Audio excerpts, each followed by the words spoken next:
स्कंद पुराण में ऐसा उल्लेख है, जिस आदमी के पास दिव्य चक्षु होंगे वो अपने शरीर को सूक्ष्म रूप दे करके उन कंदराओं या उन गुहाओं के अंदर प्रवेश कर सकता है।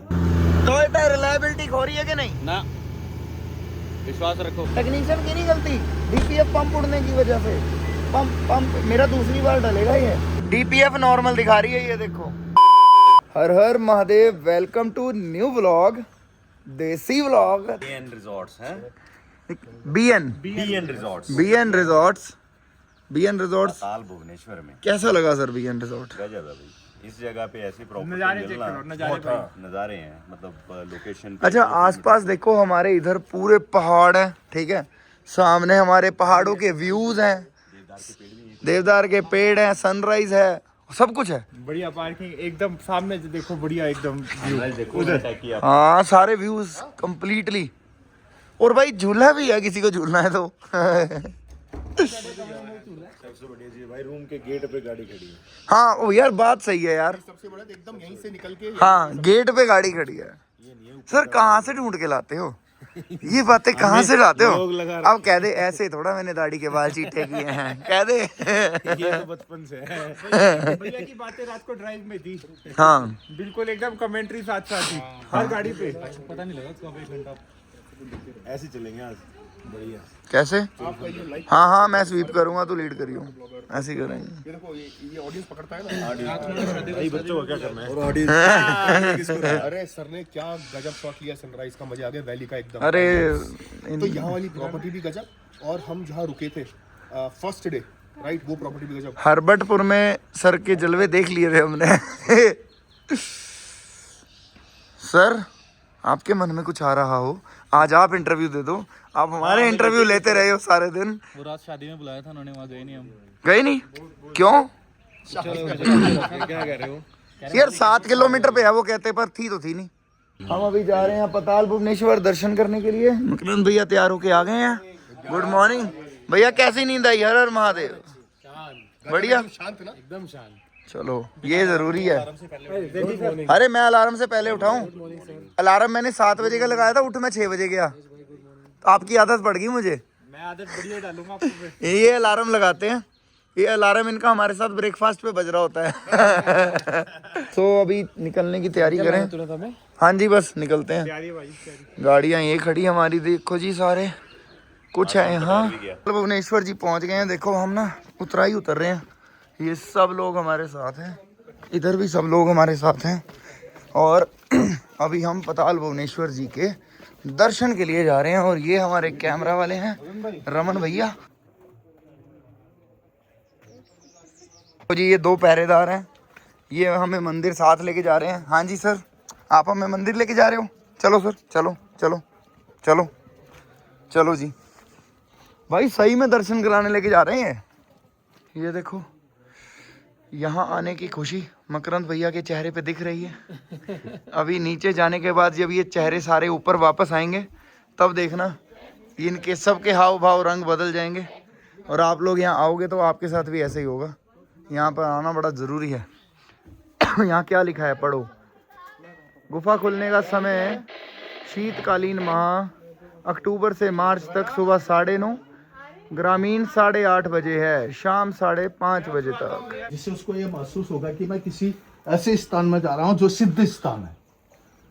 क्योंकि भुवनेश्वर की गुफा को जो है सारे ऋषियों ने सिद्ध किया है।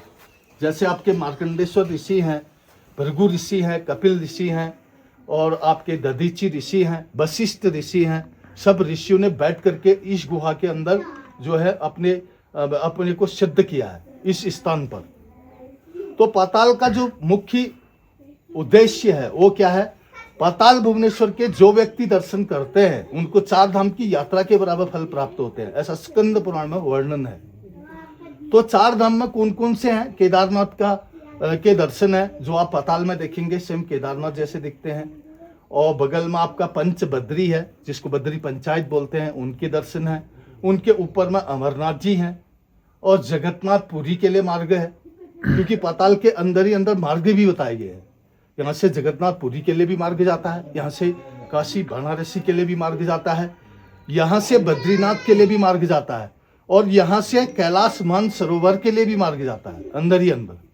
लेकिन क्या है, कलयुग में आम व्यक्ति उन गुहाओं के अंदर प्रवेश नहीं कर सकते हैं, क्योंकि स्कंद पुराण में ऐसा उल्लेख है, जिस आदमी के पास दिव्य चक्षु होंगे वो अपने शरीर को सूक्ष्म रूप दे करके उन कंदराओं या उन गुहाओं के अंदर प्रवेश कर सकता है, अन्यथा आम व्यक्ति के लिए जो है वो मार्ग बंद है।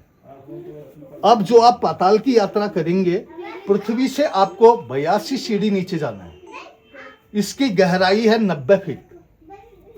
उसके बाद 350 मीटर आप अंदर के एरिया में घूमेंगे। अंदरूनी गुफाओं में आपको नहीं ले जाएंगे, क्योंकि वहां जाना मना है, वहां वही जा सकता है जिसके पास दिव्य चक्षु हो। उस एरिया में आप पूरी जितनी भी भगवान की कलाकृतियां बनी है उनको सब देखेंगे, आप महसूस करेंगे कि कौन सी चीज क्या रही होगी। और सबसे बड़ी बात यह है कि पाताल भुवनेश्वर की गुहा के अंदर ऐसा जिक्र स्कंद पुराण में आता है कि गणेश जी का कटा हुआ धड़ भी इस पाताल के अंदर है, जिसके आप प्रत्यक्ष दर्शन करेंगे। धड़ के दर्शन आपको दुनिया में कहीं नहीं होंगे, लेकिन इस पाताल लोक के अंदर है। उसका पुराण में भी वर्णन आता है कि जब गणेश जी का सिर कटा था तो सहस्त्र दल कमल के फूल से अमृत का छिड़काव किया गया उनकी कटी हुई धड़ पर, जब तक कि हाथी का सिर ला करके उसमें न जोड़ा गया।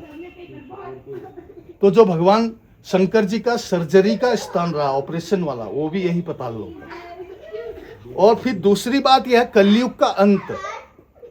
पाताल की के अंदर एक कलयुग का ऐसा प्रतिबिंब है जिसके बारे में 4 युगों के प्रतीक बताए गए हैं। सबसे बड़ा लिंग कलयुग का है, उसके पीछे सतयुग है, उससे ऊपर द्वापर युग है, फिर नीचे में त्रेता युग है। कलयुग के बारे में ऐसा बताया गया, जिस दिन कलयुग बढ़ते बढ़ते ब्रह्मांड को छू लेगा तो उस दिन बताया गया कि सृष्टि का अंत हो जाएगा। तो वो भी जो है इसके अंदर बना हुआ है, पाताल लोक के अंदर। अब बाकी जब आप पाताल के पूरे दर्शन करेंगे, उसके बाद आपको इसका साइंटिफिक इतिहास और पौराणिक इतिहास सामने नजर आएगा कि ये रहा क्या होगा। इसी के साथ पाताल भुवनेश्वर से नीलम भंडारी, धन्यवाद। दर्शन के बाद कैसा लग रहा है? बहुत ही बढ़िया, डिवाइन शक्ति की एहसास हो गया, है ना? सुकून, डिवाइन। आई वुड नॉट से सुकून, आई वुड से एडवेंचर। भाई मजा बहुत आया मेरे को तो नीचे। वाह, ये नास्तिक लोग थोड़े ऐसे ही होते हैं। कोई बात नहीं, इनकी पत्नी से विचार ले लेते हैं। ये आस्तिक है। मेरा सारा डर निकल गया। मेरे को इतना डर लगता है केस वाली जगह पे जाके, पर मैं एडवेंचर के उससे चली जाती हूँ, बट अंदर बिल्कुल मतलब डर नहीं लगा, बहुत ऐसे पावरफुल लगा, बहुत एनर्जाइज लगा। बिल्कुल। रिपीट कर दो फिर दोबारा। हमने, हाँ यार, इस पे करा लो तुम। हमने सारे डर निकाल देने एक बार। जो बोलते ना एडवेंचर नहीं करना, यहाँ नहीं जाना, वहाँ नहीं चढ़ना, हमने सब चढ़ाना। हमने अपनी मर्जी से हमने बोला नहीं, चढ़ना ही पड़ेगा। हाँ, सो भाई भीमताल के लिए हम निकल रहे हैं BN रेजेंसी से। ये BN रिजॉर्ट है। BN रिजॉर्ट में हमारी गाड़ियाँ पार्क है सारी, ये देखो लाइन में खड़ी हैं सब गाड़ियाँ, और हम यहाँ से अभी जा रहे हैं नौकुचिया ताल। सो भाई लोग देखो, यहाँ पे ठंड लग रही है, नीचे जाके 42-45 डिग्री में रहना है, और अगले महीने फिर उससे भागने के लिए फिर एक ट्रिप बनाना है। ये देखो, अभी ये हाथ जोड़ रहे हैं, पर ये कहेंगे अब मैं तुम्हारे साथ ही रहूंगा। करवा देते हो। लास्ट टाइम हरबत कौर ने भाई ने बोला था अब मैं नहीं, बहुत बिजी हूँ, नहीं आ पाऊंगा। 2 साल। हाँ, इस बार देखिए मैंने कहा क्या हुआ, वापिस कैसे? भाई ऐसा है, ਆਪਾਂ ਤੁਹਾਨੂੰ ਛੱਡਣਾ ਨਹੀਂ, ਹੁਣ ਘਰੋਂ ਲਿਆਇਆ ਕਰਨੇ ਆ ਅਸੀਂ।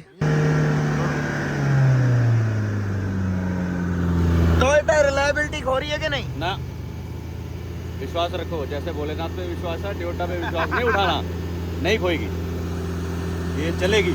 नहीं, पता क्या है, हम लोग तो इकट्ठे हैं, बट मेरे साथ पता क्या हुआ है, ऑन रिकॉर्ड भी बता रहा हूँ, वीडियोस आए हैं मेरे पास, अपने ही हाईलाइट मेंबर टोयोटा में गए कि मेरा रिड्यूस इंजन पावर आ रहा है, इसे हटा दो भाई, क्या है देख लो।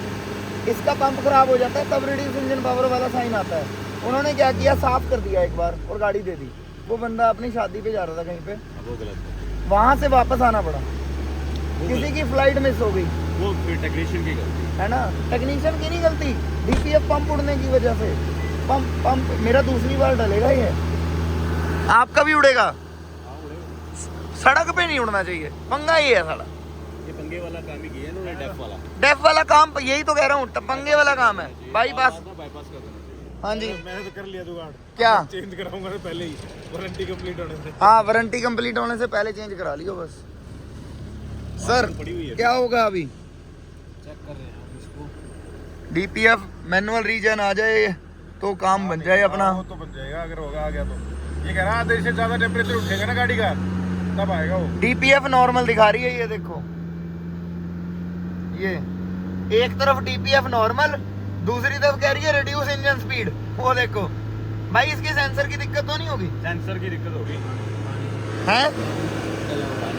सेंसर करके देखें, सेंसर करें, सेंसर खोल देते हैं, फिर बैटरी के टर्मिनल खोल देते हैं, फिर उसके बाद रीसेट कर देंगे, फिर ट्राई मार लेंगे। एक बार भाई ट्राई कर रहे हैं हम, बैटरी के टर्मिनल हटा के दोबारा लगाए हैं, देखते हैं। वो लाइट, वो तो नहीं आ रहा अभी, आ गया, फिर आ गया। टोचन करेंगे यार, इसे छोड़, टोचन कर लेंगे, ऐसे ही चलते हैं, वहीं करेंगे जो करना है। भैया, विशाल भैया, टोचन करते हैं इसको। चलो बस चलिए, होटल जाके करांगे जो करना। रोहित उत्थे हेल्प कर दूंगा जो करूँगा। हजे इत्थों चलिए, रोहित नूं उत्थे समान अरेंज करा के देना, पेट्रोल ਆਪਾਂ। विशाल भैया, एक बात याद आई, थोड़े दिन पहले मैंने आपकी गाड़ी टोचन करी थी, देखो। कब? अरे याद नहीं कब करी थी? कहो याद। आप ताली मारो। कर्म देख लो, ये अपने रिश्ते हैं कोई पुराने, ये रिश्ते हैं कोई पुराने। चलो लगाओ, आगे लगाओ, चलो बैठो सारे, चलो चार्जिंग को लगाना सर बोलेगा। चलो भैया, चलो। सो भाई पहुंच गए हैं हम अपनी गाड़ी का रीजन, तो देखेंगे कब होगा। ये लगा दी यहाँ पे साइड में, बाकी कुछ गाड़ियाँ यहाँ पहले आई हुई हैं, ज़्यादातर लोग अभी आए नहीं हैं, आ रहे हैं धीरे धीरे, हम भी जा रहे हैं धीरे धीरे। क्या कर रहे हो? चेक कर रहे हो? मैं सामान उतार लूँ पहले? सामान उतार लो, उसका कोई दिक्कत नहीं है, मैंने स्टार्ट करके देखा। अच्छा, करो। ओके भैया, सामान उतरवा लें एक बार, आ जाओ। टी से ताज, टी से तमाशा, अपना बना हुआ है पूरा हासा। ये देखो, गाड़ी को रीजन कर रहे हैं ताज की एंट्री पे। ऐसी एंट्री तो इनके पास आज तक नहीं हुई होगी। रीजन तो ले रहा है ये, पर साला वो नहीं आ रहा ना, स्पीड नहीं ले रहा। उसके ऊपर कपलर लगे हुए 4x4 के, हाँ, उनके अंदर पानी चला जाता है। उसकी वजह से नहीं है ये। चलो पेट्रोल ले आए ना हम, चल देखते हैं। वॉशिंग वाला पूछूं? मैं बैठा भाई घोड़े पे, ये सारे चले गए, मैं अकेला हिम्मत मारता हिलता गया। मैं घोड़ा, उसने पहले मेरे को देखा, फिर मेरे को एक स्टैंड पे खड़ा कर दिया उसने, फिर एक घोड़ा लेके आया, वो मेरे को देखा, घोड़े को दूसरा लेके आया, उसको हटा दिया, फिर वो दूसरा लेके, बोला हाँ ये चल जाएगा सर के हिसाब से। मैं ले दे के फंसा के वो टांग, मेरी टांग उठा और वो बैठ गया। मैं वो 2-4 मिनट तो चलता रहा घोड़ा। तो फिर थोड़ी देर बाद उसको आई वॉकी के ऊपर आवाज, मैंने कहा मैंने कोई ना कोई बोला हुआ, वो सड़ा भी तक गया, वो मेरे को लेके भाग रहा चढ़ता। अरे तो ये हुआ क्या है? 2 मिनट वो तो मेरे पैर निकल गए उसमें से, थोड़ा हो चुका, मैं नीचे गिर गया, मैं भी नीचे गिर गया, और मैं यूं घुटनों के बल नीचे बैठा। मैं पहले तो 5 मिनट सोचता रहा ये हुआ क्या है, चोट चाट लगी, कोई बात को नहीं। फिर मैं उठा नहीं, पहले मैंने जेब से सिगरेट निकाली, सिगरेट भी मैंने ये हुआ क्या अपने साथ? बोला सर ये घोड़ा ना आपके ना, मतलब ये वॉकी की वजह से भी देखा, वॉकी तो पिछले 15 मिनट से बदल रहा। ओ यार भाजी, मैं गल मैच कर सकता है थोड़ी। मैं बताऊं क्या हुआ? ये मेरी वजह से हुआ। ये मेरी वजह से हुआ है। मैं बताता हूँ क्या हुआ। पता क्या हुआ? मैं वहाँ आए, शांतनु भाई मेरे पास, शांतनु भाई बिद के हुए थे, आपसे 15 मिनट बात करनी है। मैं कहा आ जाओ जी, साइड में लेके मुझे, साइड में बात हो रही है। अब साइड में पता जाता है बात आराम से होती है। उनका स्पीकर तेज हो गया, उनका तेज हुआ तो मेरा तेज हो गया। साला वॉकी बहुत सेंसिटिव है, उसका बटन दबा रह गया और सबको वो आवाजें आ रही थी मेरी जब मैं बोल रहा था। मुझे लगता है ये वही आवाज थी। इधर मैं बिद का मतलब तो गच्चर बिदक गया सुन के। दिक्कत क्या होगी मैं एक बात सोच रहा था, मेरे उसमें मिल गई है। आप यही हो, ये तो मैंने अब देखा आपको। मैं ये सोच रहा था कि मेरे दोनों पैर उसमें फंसे रह जाते हैं, उस गधे के अंदर, घोड़े में। वो पता है, मैं तो पीछे में वो बोला साले तेरे को मैं करवा के लाऊंगा दर्शन आज, तेरे को मैं करवाऊंगा दर्शन आज। यार आपने दर्शन करने कहाँ गए थे ये वाले? पार्वती कुंड पे हुआ ये? हाँ, जब ऊपर आदि के राज पे 2 कुंड है ना, एक तो गौरी कुंड, एक पार्वती कुंड। पार्वती को